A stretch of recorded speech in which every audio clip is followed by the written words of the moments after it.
تعالي يا روح قلبي هنا. هو انت مين اللي قالك انك لازم تكوني لون واحد من فوق لحد تحت؟ هم؟ عشان اروح اجيبه من شعر.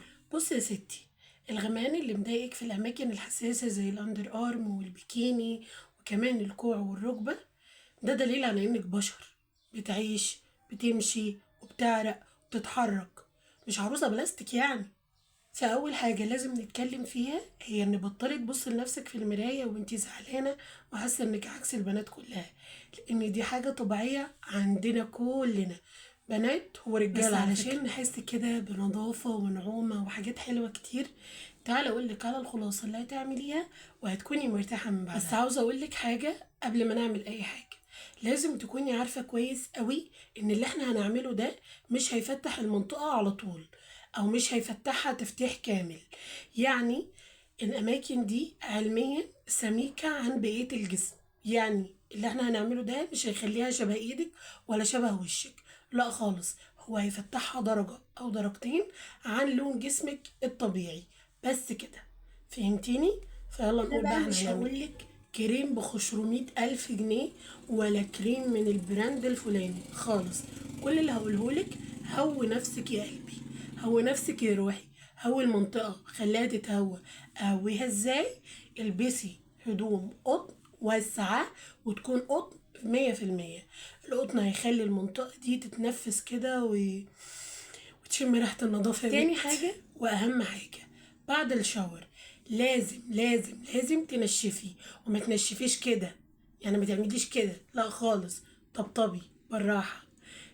خليكي حنينة ماشي، انت مش بتحاربي جسمك، خليكي حنينة. لما هتنشفي، لما تبدأي تتحركي ويحصل احتكاك، هتيجي تبص تلاقي المنطقة ناشفة، فمش هيحصل اسمرار. السبب الرئيسي في الاسمرار اللي بيحصل هو العرق والمية اللي انت ما بتنشفيش. زي ما الخطوتين اللي فاتوا مهمين، فالخطوة دي مهمة جدا، وانا متأكدة ان معظمنا ما بيعملهاش اصلا، وهي الترطيب. رطبي على قد ما تقدري، وانا مش هقولك رطبي بمش عارف ايه ورطبي بايه ولا اي حاجة من دي، هو بس زيت لوز حلو ونقطة بسيطة ورطبي بيها، والموضوع اسهل من كده مفيش.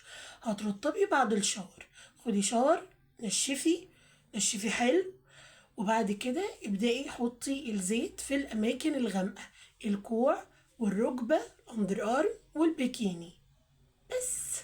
بصي بقى، جسمنا مش هيفتح مرة واحدة، يعني ما تدهنيش مرة أو اتنين أو تعملي الروتين ده مرة أو اتنين وتقولي جسمي مفتحش فأنا مش هعمل كده تاني، لا، استمري عليه. مع الوقت والله هتلاحظي ان جسمك بدأ يفتح، وهتلاحظي ان الاماكن الغامقة دي بدأت تفتح، ما فتحتش قوي، فتحت درجة او درجتين، يعني لون الغمقان ده خف شوية، بس كده. مستنيه ايه بقى؟ قومي يلا اعملي الحاجات اللي قلتلك عليها دي، ما انا مش هعمل لك فيديو 3 دقايق ونص وعماله اتكلم عشان انتي تفضلي قاعده تتفرجي عليا كده. يلا قومي بقى، بس كده. اشوفك بقى الفيديو الجاي ان شاء الله. يلا مع السلامه.